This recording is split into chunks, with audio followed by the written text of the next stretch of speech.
প্রত্যেকটা পুরুষ নারী যখন মায়ের পেটে 4 মাস, সেদিনই তার রুজি, ভালো মন্দ, ভাগ্য, জাহান্নাম জান্নাত লিখে দেওয়া হয়েছে।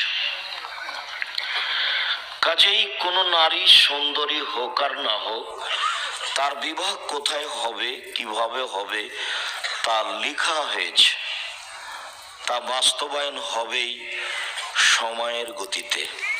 আল্লাহ এটা বললেন আপনাকে সান্ত্বনা দেওয়ার জন্য, আপনি যেন বাকি জীবন বলতে পারেন যে আমি দেখে শুনেই বিবাহ করেছি। কিন্তু ঘুরতে ঘুরতে ওখানেই যেতে হবে যেটা লেখা আছে,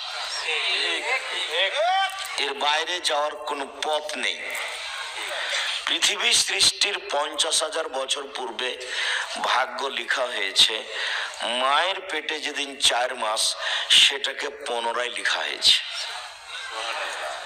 মানুষ কে কি করবে, কোথায় থাকবে, কি খাবে, পৃথিবী সৃষ্টির 50,000 বছর পূর্বে এগুলো লেখা হয়েছে।